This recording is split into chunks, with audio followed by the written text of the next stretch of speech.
देवादिदेव 1008 आदिम तीर्थंकर श्री आदिनाथ भगवान की। दोनों हाथों को आकाश की ऊंचाई में प्रदान करते हुए पूरी चेतना के साथ अपनी उपस्थिति का एहसास प्रदान कीजिए। मूल नायक चैतन्य चमत्कारी श्री चंद प्रभु भगवान की। परम शांति विधायक श्री शांतिनाथ भगवान की। चिंतामणि श्री पार्श्वनाथ भगवान की। वर्तमान शासन नायक श्री महावीर भगवान की। 24 तीर्थंकर भगवंतों की। संत श्रोमणी 108 आचार्य गुरुवर श्री विद्यासागर जी महामुनिराज की।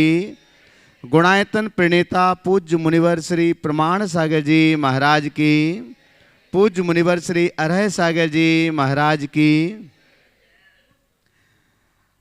सम्य शिखर तीर्थराज की पावन शाश्वत धरा गुणायतन परिसर, जहाँ से आप शंका समाधान के इस लोकप्रिय कार्यक्रम को देख रहे हैं। देश और दुनिया में इस कार्यक्रम को देखने वाले सभी सुधी श्रावकों का और यहाँ पर उपस्थित सभी लोगों का गुणायतन परिवार हार्दिक हार्दिक स्वागत और अभिनंदन करता है। हम शंका समाधान के इस सत्र को प्रारंभ करें उसके पूर्व पारस चैनल और प्रामाणिक ऐप के माध्यम से इस कार्यक्रम को देखने वाले सभी लोगों के लिए महाराज श्री के मंगल आशीष की प्रतीक्षा रहती है। तो जोड़िएगा, आप भी दोनों हाथों को जोड़ें, आपके लिए भी मंगल आशीष मिले और आपके माध्यम से देश और दुनिया में इस कार्यक्रम को देख रहे सभी लोगों के लिए भी मंगल आशीष मिले। महाराज श्री के श्री चरणों में त्रिवार नमोस्तु निवेदित करते हैं। हे महाराज श्री, नमोस्तु नमोस्तु नमोस्तु। गुणायतन परिवार से अनेक लोगों ने अपनी चंचला लक्ष्मी का सदुपयोग करते हुए अपने जीवन को सार्थक किया है। गुणायतन परिवार से जुड़ करके आज भी गुणायतन परिवार से जुड़ने वाले नाम हमारे पास हैं। हम उनकी घोषणा आपके बीच कर रहे हैं। अपेक्षा होगी जोरदार करतल ध्वनि से हम उनका सम्मान करें। अगर यहाँ पर उपस्थित हैं तो वे महाराज श्री से मंगल आशीष प्रत्यक्ष रूप से ग्रहण कर सकते हैं। निर्माण निधि से आज गुणायतन परिवार से जुड़ रहे हैं श्रीमती दीपा जैन, मनोज जैन, संभव जैन, बरेली उत्तर प्रदेश से। एक बार जोरदार करतल ध्वनि से उनका सम्मान करें। बंधुओं, जैसे कि आप सभी के लिए विदित है, इस वर्ष का पावन वर्षायोग महाराज श्री का सम्य शिखर की पावन धरा पर संपन्न होने के लिए जा रहा है और उस वर्षायोग की मंगल कलश स्थापना का मांगलिक कार्यक्रम 17 जुलाई रविवार को दोपहर 1:30 बजे से प्रारंभ होगा। उसके लिए अनेक उदारमना दानदातारों ने मंगल कलश को स्थापित करने के लिए अपनी स्वीकृतियां प्रदान की हैं। मुख्य कलश के कुछ ही नाम शेष रह गए हैं, उनके लिए आप गुणायतन कार्यालय में संपर्क कर सकते हैं। सिद्धि कलश जो 108 की संख्या में है और जिसकी निछावर राशि मात्र 1,31,000 रुपये की सुनिश्चित की गई है, उसमें जो नाम और आए हुए हैं हम उन नामों की घोषणा कर रहे हैं। एक बार जोरदार करतल ध्वनि से आप उनकी अनुमोदना करते जाएंगे, उनके इस दान की, इस पुण्य की। कोलकाता से श्री प्रेम जी, प्रमिला जी जैन, पुत्र श्रेयांश ऋषि जैन, जो शिरोमणि संरक्षक हैं, इन्होंने मुख्य कलश स्थापित करने का सौभाग्य प्राप्त किया। एक बार जोरदार करतल ध्वनि से उनका सम्मान करें।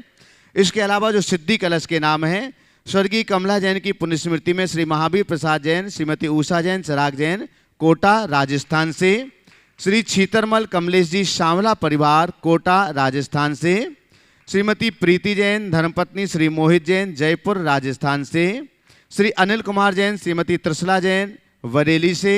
श्री मुकेश कुमार सिंघई, श्रीमती मीना सिंघई, कोरबा से। श्री जिनेन्द्र कुमार जैन, श्रीमती रश्मि जैन, आदित्य विदित जैन, नोएडा से। श्री श्रेयांश कुमार जैन, कानपुर से। श्री नेम प्रकाश जैन, मनीष जैन, दिल्ली से। लगातार सिद्धि कलशों में भी नाम यहाँ पर आ रहे हैं। अगर आप यहाँ पर उपस्थित हैं तो आप महाराज श्री का मंगल आशीष ग्रहण कर सकते हैं। श्री जयेश भाई साय मुंबई गोरेगांव से हमारे बीच हैं। उन्होंने भी सिद्धि कलश के लिए अपना नाम यहाँ पर दिया है। पधारें और महाराज श्री के श्री चरणों तक पहुँच करके मंगल आशीष ग्रहण कर लें। श्री जयेश भाई साय मुंबई गोरेगांव से। हाँ, कोई बात नहीं है, सदस्य तो बनेंगे तो एक बार चर्चा कर ही लें। और तो सदस्य क्या, वो तो बड़े अच्छे रूप से जुड़ सकते हैं। ऊपर आ जाए मंच पर। सम्मान करने के लिए हम यहाँ पर आमंत्रित कर रहे हैं हरीश जी जैन, दिल्ली से हमारे बीच हैं, गुणायतन के ट्रस्टी, और सुरेश जी सेठी कोलकाता से हमारे बीच हैं। पधारिएगा जयेश भाई का। अभी तो नरेश जी सेठी, हाँ कोलकाता से। अच्छा आ रहे तो हाँ ठीक है, कोई बात नहीं, थोड़ी हम इंतजार करेंगे। परिवार के आ रहे हैं 5 मिनट में, कोई बात नहीं है, यहीं बैठ जाएं, ऊपर ही बैठ जाएं आप, नरेश जी भी ऊपर ही बैठ जाएं। आइएगा बंधुओं, जब तक उनके परिवार यहाँ तक पहुँच रहे हैं तब तक हम शंका समाधान के इस सत्र को ऑनलाइन प्रश्नों के माध्यम से प्रारंभ कर रहे हैं। इसके बाद प्रत्यक्ष रूप से जो यहाँ पर उपस्थित हैं, आप सीधे सीधे महाराज श्री के श्री चरणों में अपनी शंकाएं रख सकेंगे। महाराज श्री नितिन जैन विनौली बागपत से आपके श्री चरणों में बारंबार नमोस्तु निवेदित करते हुए पूछ रहे हैं, महाराज श्री एक बार मैंने देखा था कि एक 10-11 महीने का बच्चा वॉकर के सहारे चल रहा था और उसके ही बराबर में लगभग 90 साल के एक बाबा भी वॉकर लेकर धीरे धीरे उसी बच्चे की तरह चल रहे थे। उनमें से एक जिंदगी की शुरुआत कर रहा था और दूसरा जिंदगी के अंतिम पड़ाव पर था। जिंदगी की शुरुआत और अंत एक ही तरह दिख रहे थे। तो महाराज श्री मेरी शंका यह है कि ऐसे दृश्य को देख करके हमें क्या शिक्षा लेनी चाहिए, समाधान कर। बस बहुत अच्छी बात प्रस्तुत की, और ऐसे दृश्यों को देखकर एक ही बात समझने की है कि ये जीवन का जो क्रम है एक चक्र की तरह है, जो चढ़ता है तो उतरता भी है। एक नन्हा सा शिशु बढ़ते हुए यौवन अवस्था तक पहुंचता है और अंत में बुढ़ापे में ढलान आंख पर आकर वापस जहाँ के तहाँ आ जाता है। मेरे ख्याल में बचपन और बुढ़ापा दोनों किसी अर्थ में समान है, बल्कि बुढ़ापा बचपन का पुनरावर्तन है। बचपन में एक बच्चे के सिर पर बाल उगे नहीं होते, बूढ़े के बाल बचे नहीं होते, बच्चे के दांत उगे नहीं होते और बुढ़ापे में दांत टिके नहीं होते। बचपन में बच्चा अशक्त होता है तो बुढ़ापे में व्यक्ति निशक्त हो जाता है। बच्चों में समझ नहीं होती तो बूढ़ों में धैर्य और बुद्धि नहीं होती। बच्चों के मुंह से भी लार बहती है, बूढ़ों के मुंह से भी लार बहती है। इसलिए मैं कहता हूँ बुढ़ापा बचपन का पुनरावर्तन है। एक बात मैं जरूर कहूँगा कि जब कभी किसी बच्चे को आप इस रूप में चलते देखो तो एक ख्याल रखो कि मेरे माँ बाप ने भी मुझे इसी प्रकार पाल पोस करके बड़ा किया है। और जब किसी बूढ़े को अशक्त अवस्था में देखो तो एक भाव जगाओ कि अब मुझे अपना कर्ज चुकाने का वक्त आया है। कभी मैं बच्चा था तो मेरे लिए सहारा दिया गया, आज ये बुढ़ापे में हैं तो मैं इनके लिए सहारा दूं, मैं इनकी लाठी बनूं। ये सोच होनी चाहिए। अगर ये सोच विकसित हो जाए तो कोई भी व्यक्ति किसी भी बुजुर्ग की उपेक्षा नहीं करेगा और फिर किसी व्यक्ति को ओल्ड एज होम में जाने की नौबत नहीं आएगी। महाराज श्री उज्ज्वल जैन चरगुआ जबलपुर मध्य प्रदेश से आपके श्री चरणों में नमोस्तु पूर्वक पूछ रहे हैं, महाराज श्री कई बार गाड़ी चलाते समय न चाहते हुए भी सावधानी से गाड़ी चलाने पर भी ऐसी परिस्थितियां आ जाती हैं कि रास्ते में अचानक से अगर हम उस जीप को बचाएंगे तो हमारा एक्सीडेंट हो जाएगा और मेंढक, गिलहरी, चूहे जैसे जीव न चाहते हुए भी मर जाते हैं और हमारी गलती भी नहीं होती। तो ऐसी परिस्थिति में हमें क्या करना चाहिए? महाराज श्री मैं गाड़ी चला रहा था आराम से, एक गिलहरी रोड क्रॉस किया पर वो अचानक तेज़ी से लौटी और तभी मेरी गाड़ी उस लाइन से जा रही थी और टायर के नीचे आकर के मर गई। तो ऐसी परिस्थितियों में हम क्या करें? देखो, इन सब बातों को देख करके पहली सलाह तो मैं ये दूंगा कि ज़्यादा से ज़्यादा पैदल चलो, गाड़ी घोड़ा से बचो ताकि हिंसा से बच सको। और अगर चलते हो तो ये दोस्त तो है ही, कुछ तो दिख जाते, कुछ तो दिखते भी नहीं। तो ये महान आरंभ है। और अगर आपको पता लग गया कि मेरे द्वारा किसी भी पंचेंद्रिय का घात हुआ है तो गुरु के पास जाकर उसका प्रायश्चित अंगीकार करना चाहिए। अगला महाराज श्री मनोज जैन बैरसिया से हैं। उनके एक छोटे से बालक का ये प्रश्न है, उसने जो देखा। महाराज श्री, भगवान के दर्शन आदि के समय हाथ जोड़ करके दर्शन करते हैं हम लोग, और आप लोग हाथ में पिच्छी लेकर के करते हैं, तथा परस्पर में महाराज जी लोग भी एक दूसरे को पिच्छी लेकर के ही नमोस्तु करते हैं। तो महाराज श्री, हाथ जोड़कर नमोस्तु करने में और पीछी हाथ में लेकर नमोस्तु करने में कोई अंतर है या विशेष पुण्य होता है? देखो, किसी की भी वंदना होती है ना, तो पूरे प्राणों से होना चाहिए, पूरे भावों से।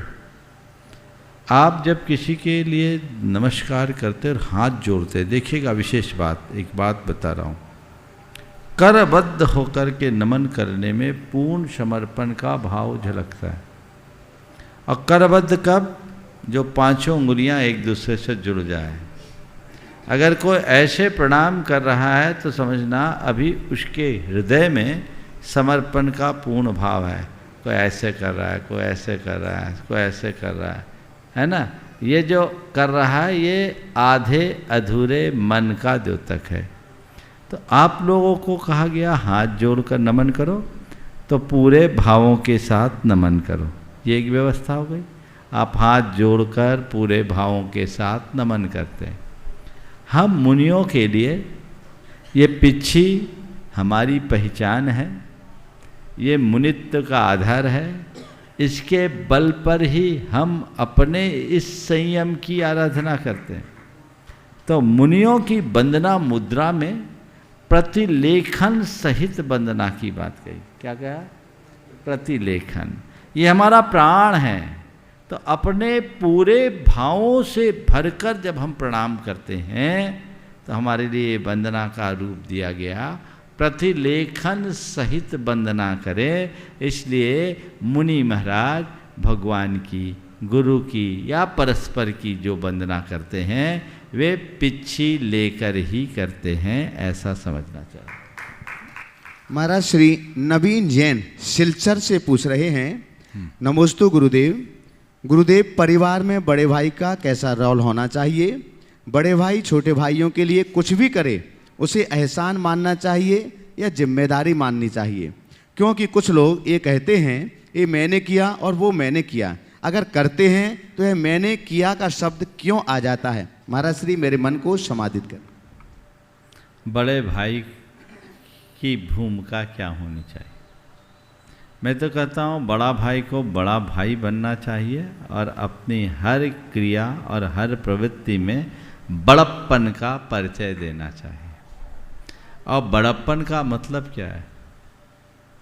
बड़प्पन जो राम बनने के लिए तैयार हो, वही सच्चे अर्थों में बड़ा होने के लायक है। राम बनने के लिए तैयार मतलब जो वन जाने को राजी हो राम बनेगा। राम राम कब बने? जब राम बन गए तो राम राम बन गए।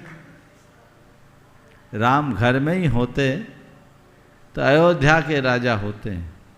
जन जन के हृदय में जो उनका स्थान है संभवतः वह नहीं होता।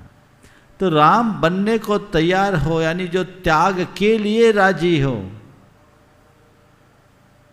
वो बड़ा होता है। और उसको एक दायित्व की तरह देखना चाहिए,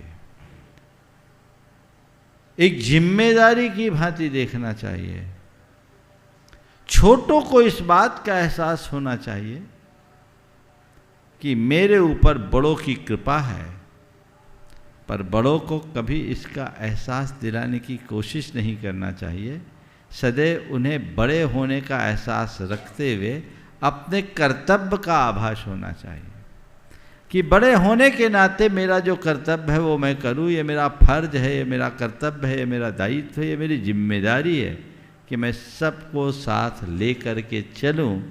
यदि ऐसा सोच करके चलेंगे तो घर परिवार में किसी प्रकार का बिखराव कभी नहीं आएगा और जीवन बहुत अच्छा बनेगा।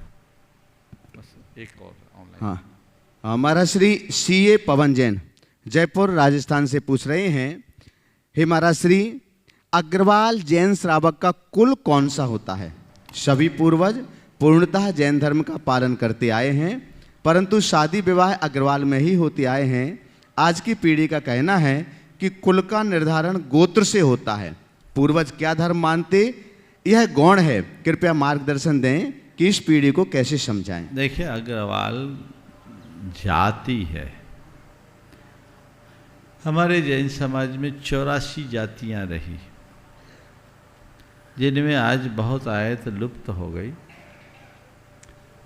28-30 जातियां वर्तमान में विद्यमान हैं। 25 के नाम मुझे याद है, जैसे अग्रवाल, खंडेलवाल, परवार, पोरवाल, पोरवाल, पोलवाल, पल्लीवाल, गोला पूरब, गोला लारे, गोल सिंघारे, कठनेरा, बुढ़ेरवाल और खरौवा, मिठौवा, पंचम, चतुर्थ, श्वेतवाल, ओसवाल, बीरवाल, कठनेरा, ये सब जातियां हैं।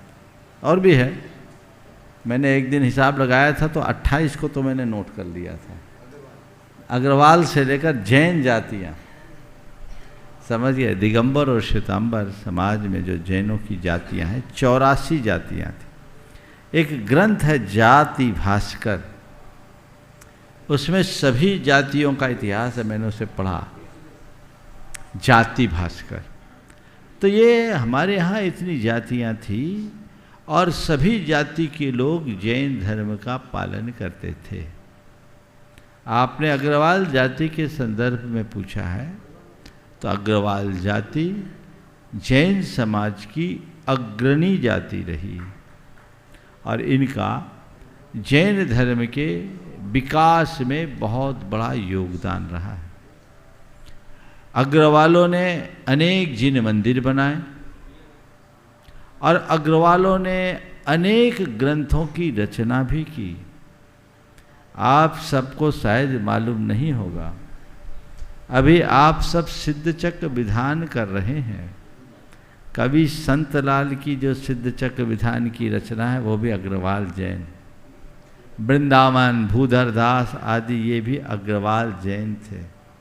जितनी भी प्रसिद्ध पूजाएं हैं प्रायः वे सब अग्रवाल जैनों के द्वारा रची गई। रैधु कवि जैसे जिन्होंने महापुराण की रचना की वो अग्रवाल थे। ऐसे अग्रवालों का इतिहास बड़ा समृद्ध इतिहास रहा है और इन्होंने हमारे धर्म और संस्कृति की अपार सेवा की। वर्तमान में चीज़ें थोड़ी सी बदली है और जो मुख्य भूमिका में थे वे अब धीरे धीरे हाशिए पर आने लगे हैं। जिन घरों में जैन धर्म की ज्योति जल रही थी अब वह मंद पड़ने लगी। कुल की जो बात है अग्रवाल जाति में, जो उनके गोत्र हैं, गोत्रों के आधार पर कुल का निर्धारण होता है। और वह अगर उनसे पूछा जाए तो मैं यही कहूँगा, जितने भी अग्रवाल जैन हैं उनका कुल जैन कुल है। जिस कुल में जैन धर्म का पीढ़ियों से पालन हो वो कुल जैन कुल कहलाएगा।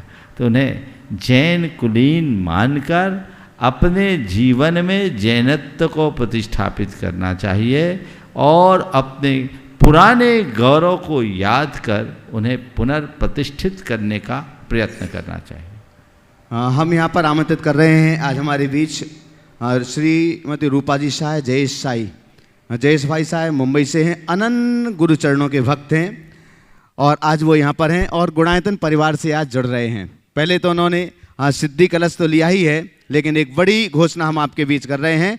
आज वे गुणायतन से निर्माण नायक के रूप में भी जुड़ रहे हैं। एक बार जोरदार करता ध्वनि से हम उनका सम्मान करें, वो कर लेंगे आप। हाँ तो आप, जब तक हम दूसरे बुला रहे हैं।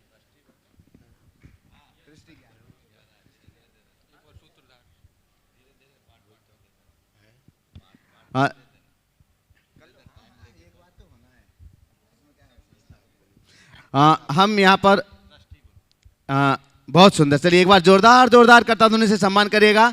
और वे निर्माण नायक से ट्रस्टी के रूप में परिवर्तित हो रहे हैं, संस्थापक सदस्य के रूप में। आइएगा, जोरदार करता ध्वनि से उनका सम्मान करें। पहले उनके सम्मान के लिए हम आमंत्रित कर रहे हैं नरेश जी सेठी और हरीश जी, दिल्ली से हमारे बीच में गुणायतन ट्रस्टी पधारे, और उनके लिए आपकी, हाँ साथ में बुला लो ना, जयेश भाई के साथ में बॉम्बे से जो भी लोग आए हैं, हमारा अनुरोध है मंच पर आ जाएं।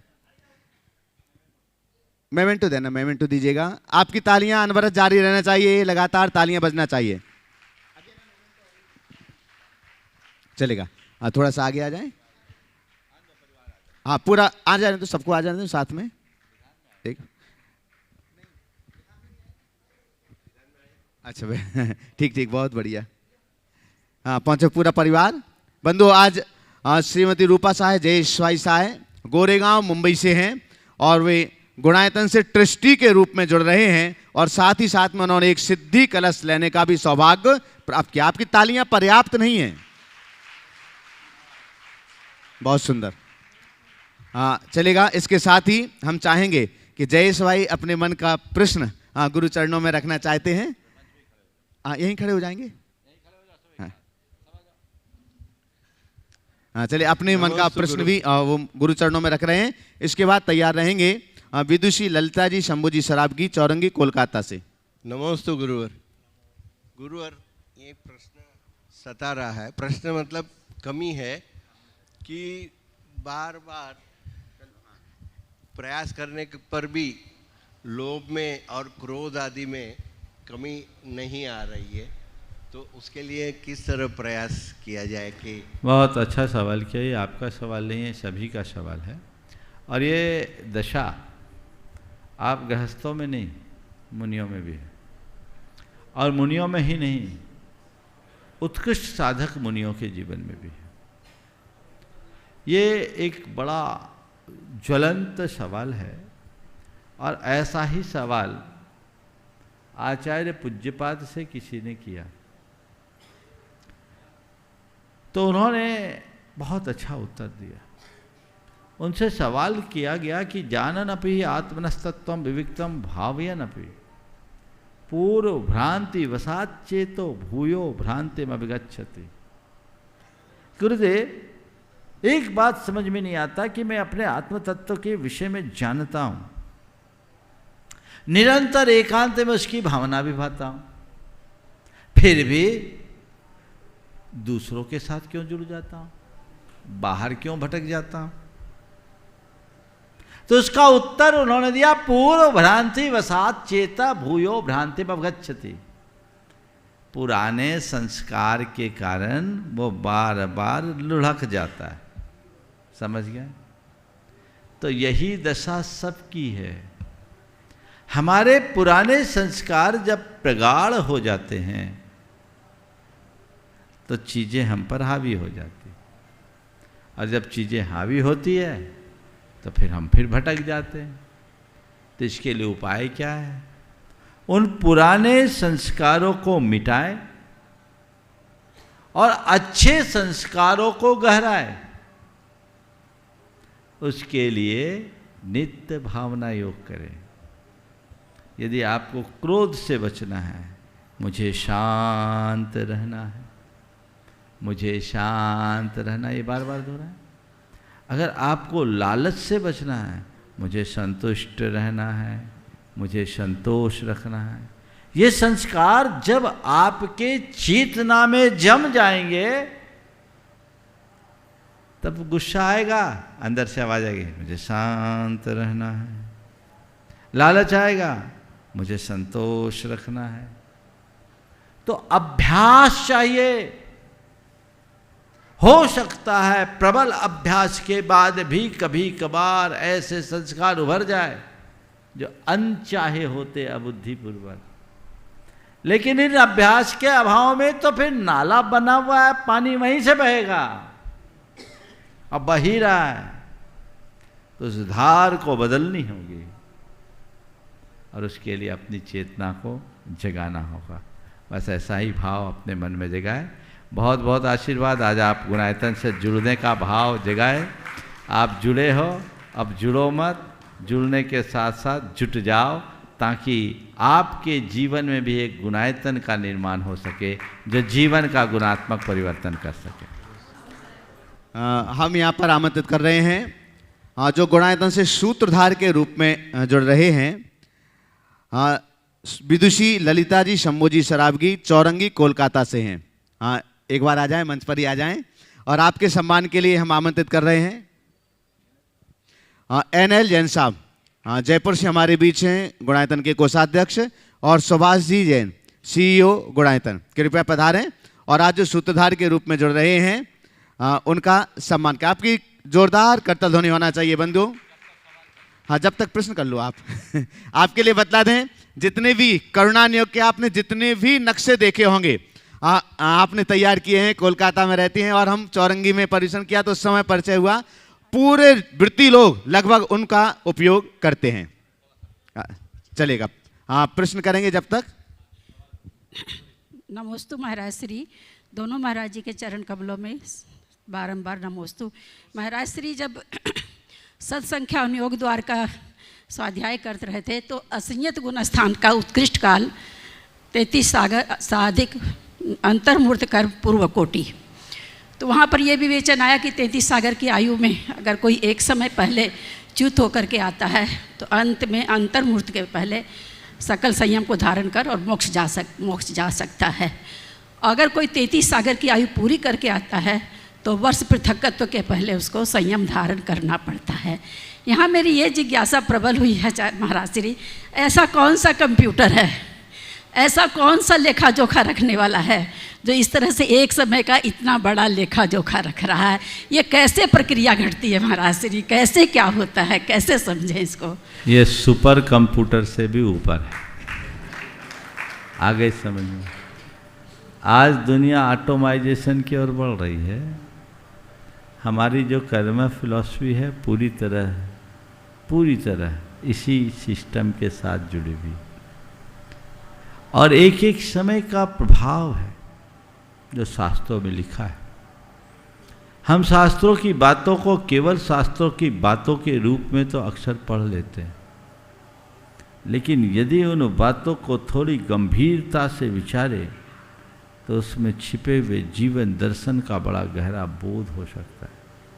हर बात का बारीकी से विश्लेषण, इतनी सूक्ष्मता से और गणितीय विवेचना जो हमें बताती है कि आज का सिस्टम उसके आगे बहुत बौना है। हम उस सिस्टम को आत्मसात करके चले और जीवन को आगे बढ़ाएं। बहुत अच्छी बात, आपने बहुत सूक्ष्मता से अध्ययन किया है। ये सचखंडागम के सारे भंग है जो आपको उपस्थित हुआ है, ये अच्छे अध्येताओं को भी नहीं होता, ये होना चाहिए। और ये एक विज्ञान है, और देवायु का उत्कृष्ट स्थिति का उपभोग करने वाले कम से कम 8 वर्ष पहले मुनि बनेंगे, ये संस्कार है। एक समय कम होगा तो टिक जाएंगे, तो ये व्यवस्थाएं हैं। तो ये यद्यपि ऐसा यदा कदा ही होता है और ये सब भव्य जीव होते हैं, लेकिन एक समय का खेल भी बहुत बड़ा हो जाता है। ये क्या ऑटोमेटिक ऐसा हो जाता है? होता ही है, किसी के द्वारा कृत नहीं है, सहज है। आपके सम्मान के लिए हम आमंत्रित कर रहे हैं CNL जैन साहब, पधारें। और आगे तैयार रहेंगे ब्रह्मचारिणी नीलिमा दीदी छपारा अपने प्रश्न के लिए। ब्रह्मचारिणी नीलिमा दीदी छपारा, और आपके बाद ब्रह्मचारिणी वंदना दीदी गाडरवारा। मुनि द्वय के चरणों में कोटि कोटि नमन। महाराज जी, निगाधित और निधत्ती और निगाचित कर्म भगवान के दर्शन करने से भी नष्ट हो जाते हैं।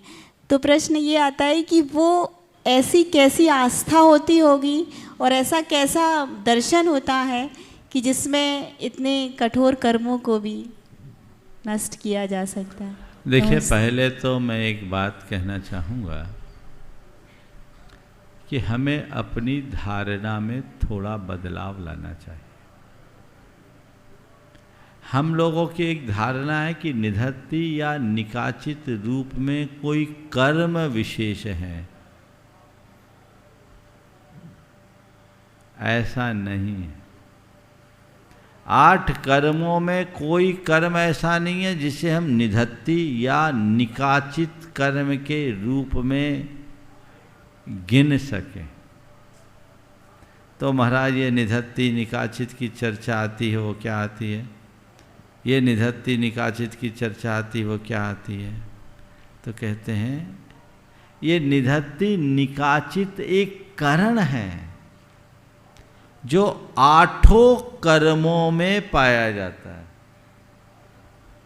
और एक और रहस्य की बात, ये पुण्य में भी होता है और पाप में भी होता है। 10 करण में 1 करण है निधत्ती और 1 करण है निकाचित। ये 8 कर्मों का है। जैसे बंद 8 कर्मों का, उदय 8 कर्मों का, सत्व 8 कर्मों का, उत्कर्षण अपकर्षण संक्रमण उदीर्णा 8 कर्मों के, तो निधत्ती और निकाचित भी 8 कर्मों में होता है। तो ये कर्म नहीं कर्मांश हैं। क्या है? तो हमारी चेतना में कुछ कर्मांश ऐसे हैं जो निधत्ती स्वरूप होते हैं। निधत्ती स्वरूप रहने वाले कर्मांशों में हम उनका उत्कर्षण अपकर्षण तो कर सकते, यानी उनकी फलदान की शक्ति को घटा बढ़ा तो सकते हैं, पर बदल नहीं सकते और असमय में भोग नहीं सकते। मेरे जी पहचान में भी बता रहा हूं, पहले पूरी बात सुनो। उसे बदल नहीं सकते, असमय में भोग नहीं सकते। और कुछ कर्मांश ऐसे होते हैं जिनको न घटाया जा सके, न बढ़ाया जा सके, न बदला जा सके और न ही असमय में भोगा जा सके। उसको बोलते हैं निकाचित। अब ये कर्म हमारी चेतना में पड़े। जब तक ऐसे कर्मांश हमारी चेतना में पड़े रहेंगे तब तक हम उनको हिला नहीं पाएंगे, और हिलाएंगे नहीं तो आगे कैसे बढ़ेंगे। तो सामान्यतया ये निधत्ती और निकाचित स्वरूप कर्म शुक्ल ध्यान की विशुद्धि से नष्ट होते हैं। जब कोई साधक शुक्ल ध्यान में डूबकर अष्टम गुणस्थान में, 9वें गुणस्थान में पहुंचते हैं, तब वहाँ निधत्ती और निकाचितपना नष्ट होता है। यानी आत्मा की एक ऐसी भूमिका आती है कि वो सब कर्मों में बड़ा परिवर्तन करने में समर्थ हो सकता है, और तभी कर्मों का क्षय या उपशम की योग्यता आत्मा में विकसित होती है। ये सामान्य नियम है।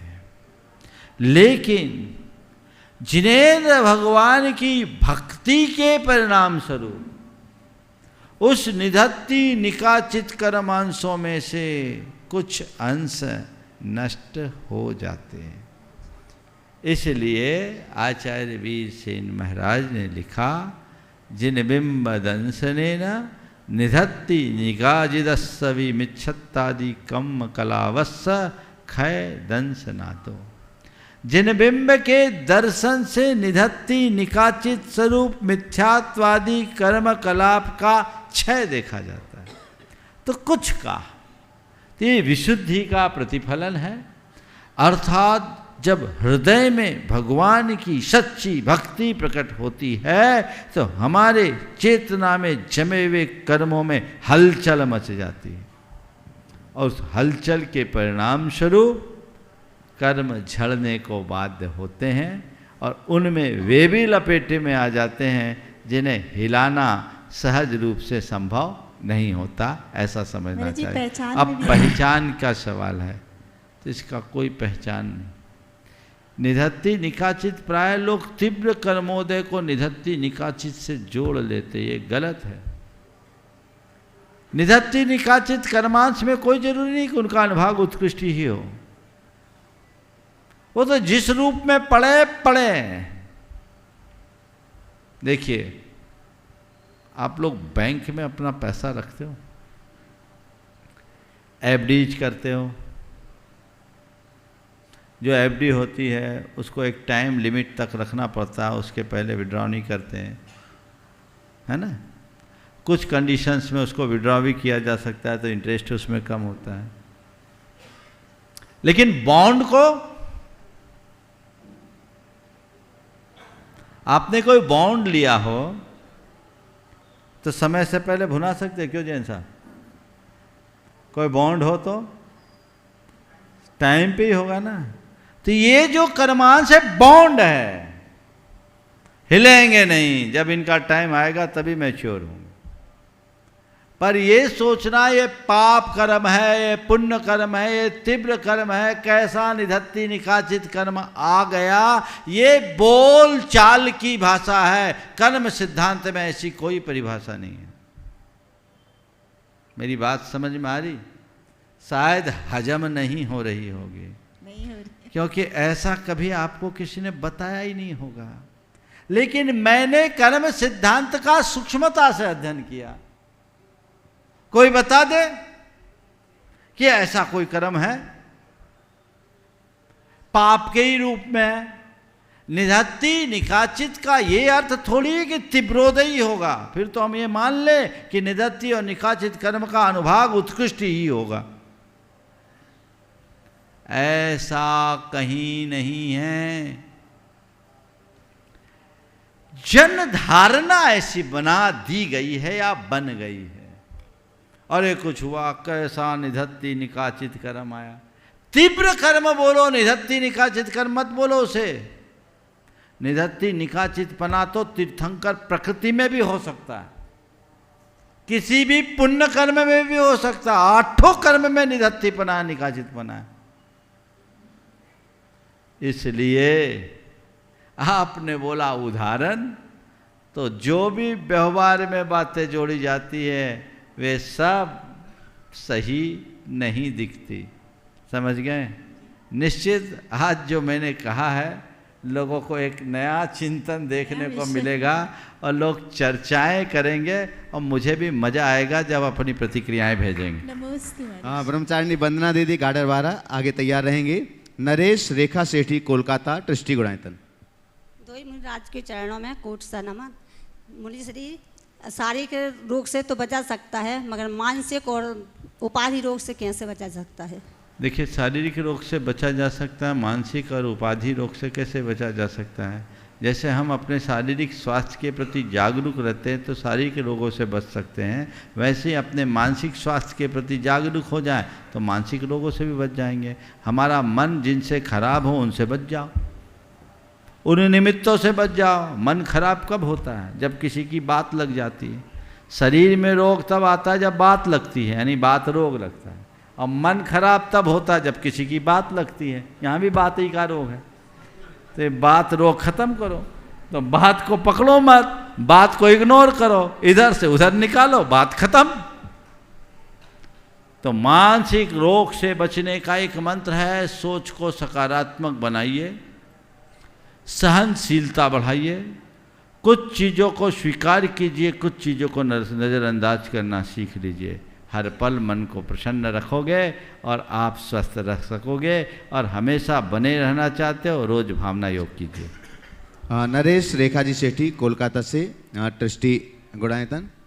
वहीं पहुंच जाओ, माइक शीघ्रता से पहुंचा हुआ। आगे तैयार रहेंगे वीरेंद्र कुमार जी शराबगी, वीना देवी शराबगी गुवाहाटी से। और आपके साथ में जो भी, अच्छा साथ में ही है, ठीक ठीक है, कोई बात नहीं है। बोलो। हेलो। द्वय मुनिराज के चरणों में कोटि कोटि नमन। गुरुवार आज हमने यहाँ गुणायतन परिसर में गंधर्व लय विधान किया था, बहुत अच्छा लगा।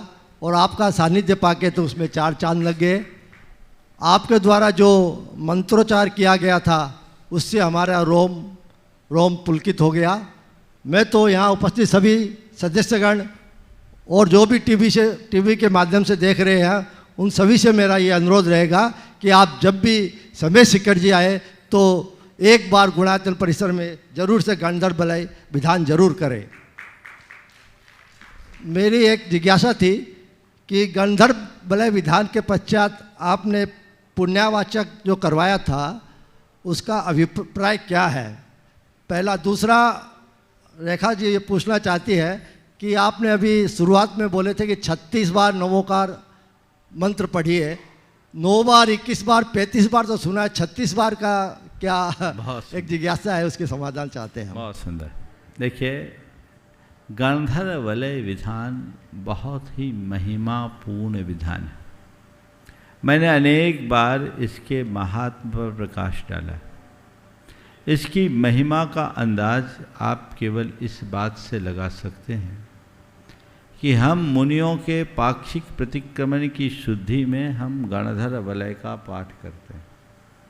किसी की मुनि दीक्षा होती है तो उससे पूर्व गणधर वलय का पाठ होता है। गणधर वलय के जो मूल मंत्र हैं, नमो जिनाणम आदि, ये सब षटखंडागम के मूल सूत्र के मंत्र है। ये सर्वज्ञ गणधर प्रतिपादित मंत्र हैं क्योंकि ये महाकर्म प्रकृति से निकले। समझ गए? द्वादशांग से सीधा संबंध है और इनका अचिंत प्रभाव है। इन मंत्रों के नियमित आराधन से व्यक्ति अपने जीवन में बहुत बड़ा सकारात्मक बदलाव ला सकता है और अपने जीवन की आपत्ति विपत्तियों में भी स्थिरता ला सकता है। मैं टलने की बात नहीं करता क्योंकि लोग उसे थोड़ा ये कहकर प्रचारित कर देते हैं कि ऐसा करने से चमत्कार पर बल दिया जा रहा है। पर मैं कहता हूँ आपत्तियाँ विपत्तियाँ टले न टले, तुम संभले रहो। जीवन की सबसे बड़ी उपलब्धि ये है और ये तभी होगा जब तुम्हारे अंदर सकारात्मकता का विकास होगा और इसका असर होता भी है। सब लोग इसके अनुभव कर रहे हैं और खुद नरेश भाई इसके प्रत्यक्ष उदाहरण हैं। कभी वो चाहेंगे तो अपना एक्सपीरियंस आप सबके बीच रख सकते हैं। ऐसा एक का नहीं अनेक का है क्योंकि मंत्रों के जाप आराधन में शक्ति होती है। उससे उत्पन्न जो ऊर्जा होती है उस ऊर्जा के प्रस्फोट से हमारे रोग शोक संताप आदि का बहुत अंशों में निवारण होता है। अंत में जो पुण्याह वाचन है, पुण्याह वाचन एक मांगलिक क्रिया है। प्रायः हवन के अंत में पुण्याह वाचन किया जाता है। आदि पुराण में प्रत्येक क्रियाओं के उपरांत पुण्याह वाचन का उल्लेख है। और एक रहस्य की बात करता हूँ, जब भोग भूमि से कर्म भूमि का आविर्भाव हुआ, अयोध्या नगरी की रचना हुई,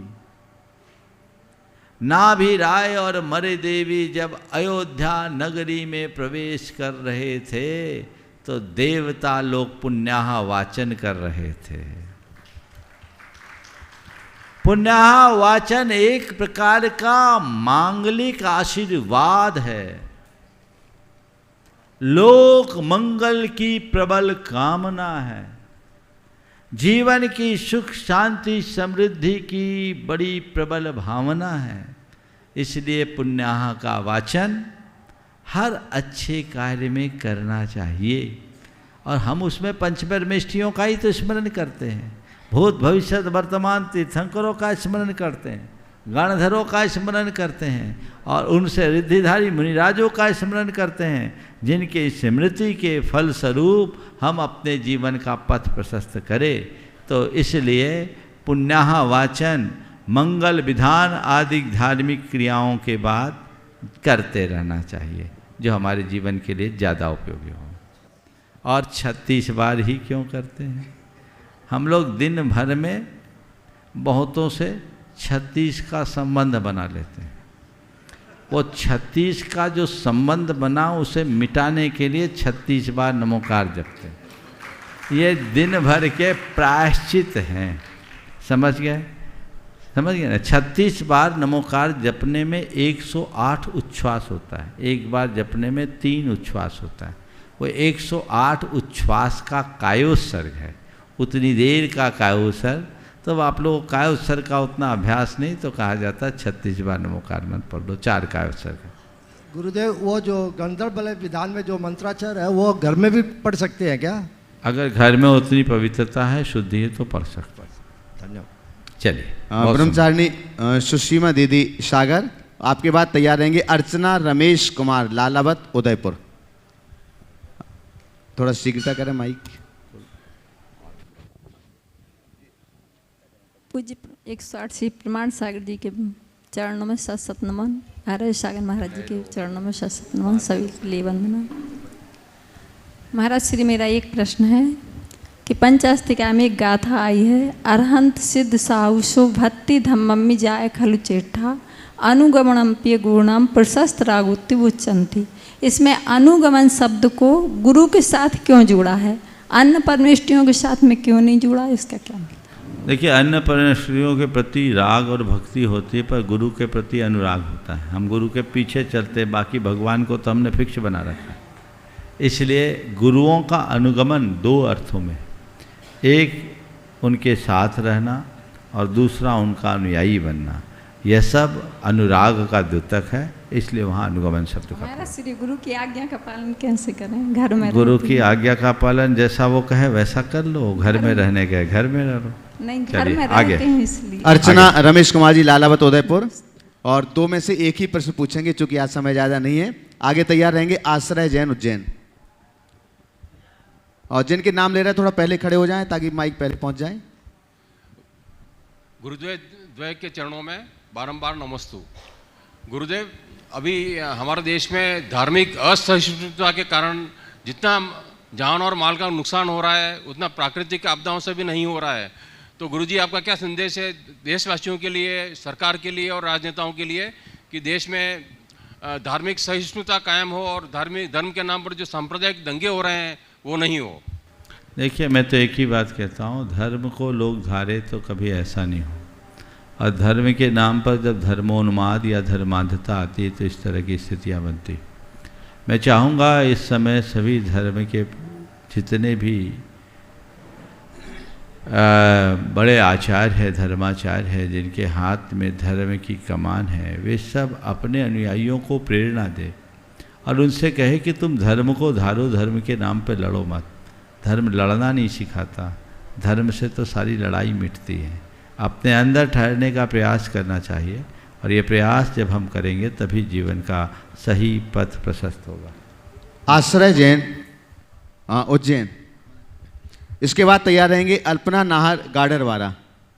नमोस्तु महाराज जी, नमोस्तु महाराज जी, नमोस्तु महाराज जी। महाराज श्री, मेरा प्रश्न ये है कि मैं एक आर्किटेक्ट हूँ, तो जैन आगम के अनुसार वास्तु का क्या महत्व है, और मैं एज एन आर्किटेक्ट उसको किस ढंग से और कितना महत्व देके अपना कार्यों में उसे इंक्लूड करूँ?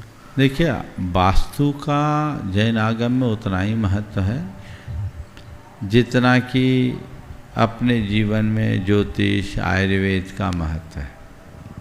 समझ गया? ये एक लौकिक विद्या है और इसका एक विज्ञान है।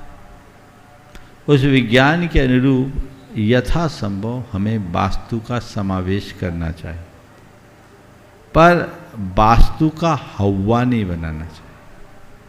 आजकल वास्तु के नाम पर बहुत सारे ठटकर्म चालू हो गए, इसलिए वास्तु विद्या बदनाम हो गई। मैंने अनेक बार इस विषय में पर्याप्त प्रकाश डाला है। आप मेरे पुराने वक्तव्य से लाभान्वित हो जाएं तो ज़्यादा अच्छा है, क्योंकि अभी मैं चर्चा करूंगा तो जो बचा हुआ समय है वो पूरा इसी में हो जाएगा और पीछे के लोगों को तकलीफ हो जाएगी। बस एक ही पंक्ति में कहूँगा, वास्तु को मानो पर वास्तु को ही सब कुछ मत मानो। वास्तु से बड़ी वास्तविकता है वस्तु तत्व के स्वरूप को पहचानना। अल्पना नाहर गाडरवारा तैयार रहेंगे। सुश्री साक्षी सोनी जयपुर। नमोस्तु भगवान, नमोस्तु भगवान, नमोस्तु भगवान। हे मुनीश्री, मेरी जिज्ञासा है कि संसार में कर्मों की दशा को देखकर घबराहट होना या इस संसार से कब मुक्त हो पाऊंगे, ऐसा क्या कोई अभव्य जीव के मन में परिणाम आ सकता है? क्या अभव्य जीवों को भी सम्यक दर्शन की प्राप्ति हो सकती है भगवान? शंका का समाधान। देखिए, संसार की विचित्रता को देखकर घबराना मेरी दृष्टि में ये एक प्रकार की दुर्बलता है। घबराहट नहीं होना चाहिए, जागरूकता आनी चाहिए। घबराना तो पलायन है, जागरूकता तत्परता है। जिसे जीवन की सही व्यवस्था की समझ हो जाती है, उसे दिखता है कि अभी तक मैं जहाँ उलझा रहा वो तो सब अर्थहीन था, उसका कोई मतलब ही नहीं था, इसलिए उधर क्यों जाऊं। दो शब्द हैं, एक है उचाट और एक है वैराग्य। उचाट और वैराग्य दोनों एक से नहीं है।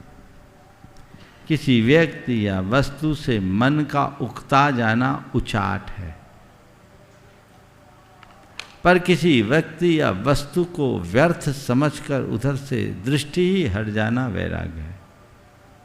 उचाट एक प्रकार का फ्रस्ट्रेशन है, वो यथार्थ में उसके अंदर वैराग्य नहीं है, चीज़ें उसके अनुकूल नहीं है, इसलिए उसका मन उचट गया। अगर चीज़ें अनुकूल हो जाए तो वापस वो चिपक भी सकता है। इसी तरह कोई घबरा गया, अरे अब इस संसार में कैसे रहूँगा, यहाँ तो बड़ा दुख है, तो घबराने वाला तो संसार में ही फिरेगा। जो संसार के दुखमय स्वरूप को देखकर जागता है कि अरे संसार में इतना ही दुख है, चारों तरफ दुख है और मुझे इस दुखमय संसार से पार उतरना है, तो धर्म की शरण स्वीकार करके पार उतरो, तब मार्ग आगे बढ़ेगा। घबराने वाला यहाँ भी घबराया, आगे भी घबराएगा। घबराने से मुक्ति नहीं, जागने से मुक्ति होगी। पहली बात, अभव्य जीव को घबराहट हो सकती है, पर उसे सम्यक दर्शन नहीं हो सकता। डर तो कई को भी होगा, बैरागी भी बन सकता है, पर वीतरागी नहीं बन सकता, क्योंकि उसे अपने आत्मा की सही समझ नहीं होती।